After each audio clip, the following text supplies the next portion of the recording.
কার্ডটা কোথাও পাচ্ছি না, আর এদিকে ভয়ে আমার হাত পা কাঁপছে। কি হবে এখন, জানি না কার হাতে পড়েছে।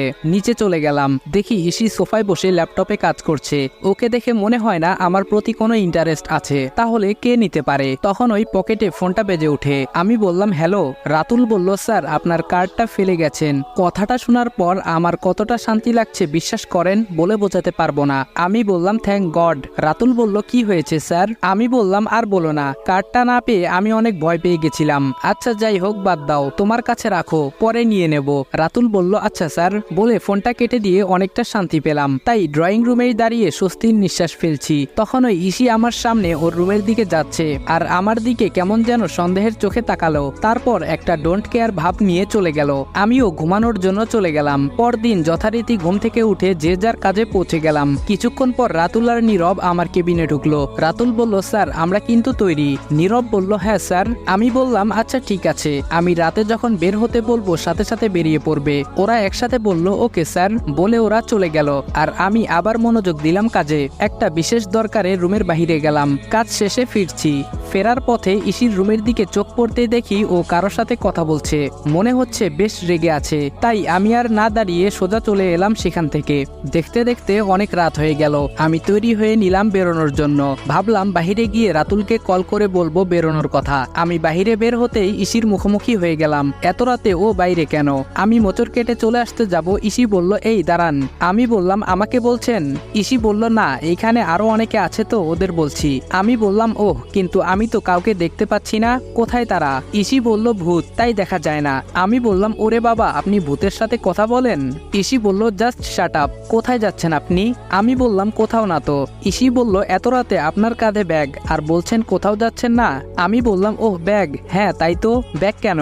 আমি আসলে বুঝতেই পারিনি কখন ব্যাগটা কাঁধে নিলাম। আসলে আমার না ভুলে যাওয়ার অসুখ আছে ছোটবেলা থেকে। আমার কথাটা ঠিক হজম হয়নি। ইসি বলল ফাজলামি না করে বলুন আপনি কে, আর এই বাড়িতে কোন মতলবে ঢুকেছেন? আমি বললাম আপনি এসব কি বলছেন, আমি কিছু বুঝতে পারছি না। ইসি বলল নেকা সাজা হচ্ছে। আমি বললাম বিশ্বাস করুন, আমি সত্যি কোনো মতলবে আসিনি। ইসি বলল আচ্ছা তাহলে চলুন, ব্যাগ নিয়ে কোথায় যাচ্ছিলেন আমিও যাব। আমি বললাম আমার না ঘুম পাইছে, আমি রুমে যাই কেমন, আপনিও আসেন। বলেই রুমে চলে এলাম। এসে কাঁধ থেকে ব্যাগটা ছুঁড়ে বিছানায় ফেলে দিলাম। রাগে আমার গা জ্বলে যাচ্ছে। যাই হোক রাতুলকে ফোন দিয়ে বলে দিলাম আমি ফেসে গেছি, তাই আজকে যাওয়া হবে না। এই বলে ফোনটা কেটে দিয়ে সোফায় বসে পড়ি। এখানে বসে থাকতে থাকতে কখন যে চোখ লেগে যায় খেয়াল নেই। চোখ খুলে দেখি 4টা বাজে। তাই আর না ঘুমিয়ে উঠে নামাজ পড়ে নিলাম। তারপর আবার ল্যাপটপে কাজ করতে বসলাম। এদিকে বেলা ভালোই হয়েছে, তাই উঠে গিয়ে তৈরি হয়ে নিলাম অফিসের জন্য। তাড়াতাড়ি নাস্তা করে আমি বেরিয়ে গেলাম। আমার পেছন পেছন ইসিও আসছে। কিছুক্ষণের মধ্যে অফিসে পৌঁছে নিজের কেবিনে কাজ করছি। এর মধ্যে ফোন এলো। অপর পাশের কথা শুনে আমি বললাম আচ্ছা ঠিক আছে, একটু অপেক্ষা করো আমি আসছি, বলেই ফোনটা কেটে দিলাম। আর অফিস থেকে না বলেই বেরিয়ে বাইক নিয়ে ছুটলাম ফোনে বলা ঠিকানায়। রাজন বলল স্যার আসুন। আমি বললাম কোথায় দেখাও। রাজন বলল ওই যে স্যার, হাতটা সামনের দিকে ইশারা করে দেখালো। আমি যা দেখলাম, দুটো লোক এই নির্জন স্থানে তাদের গাড়ি দাঁড় করিয়ে ভেতরের দিকে চলে গেল। এলাকাটা শুনশান, তাই দিনের বেলায় কেমন যেন রাতের মতো লাগছে।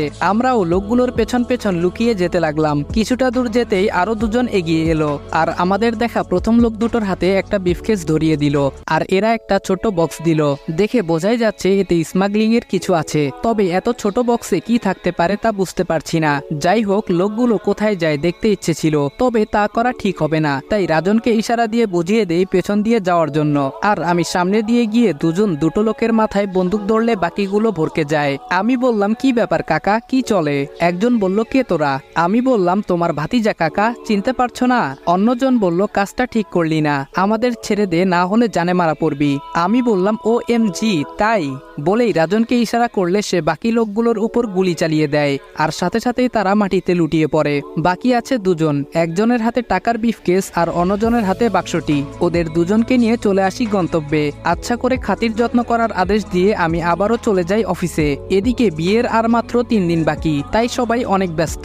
বাবার জোরাজোরিতে আমি অফিস থেকে কয়েকদিনের জন্য ছুটি নেই, আর ইসির ব্যবস্থা নিজেই করে নেই। এর মধ্যে রাজন আবার কল দেয়। আমি বললাম হ্যালো। রাজন বলল স্যার আমি এখন হাসপাতালে আছি, যেখানে রাফসান চৌধুরী ভর্তি আছে। এখন জায়গায় সন্দেহভাজন কেউ নেই, আপনি আসতে পারেন। আমি বললাম আচ্ছা তুমি থাকো, বলেই বেরিয়ে গেলাম। আমি তাড়াতাড়ি হাসপাতালে ঢুকে একটা লোকের উপর চোখ পড়তেই আমি তো অবাকের চরম সীমায় পৌঁছে যাওয়ার উপক্রম।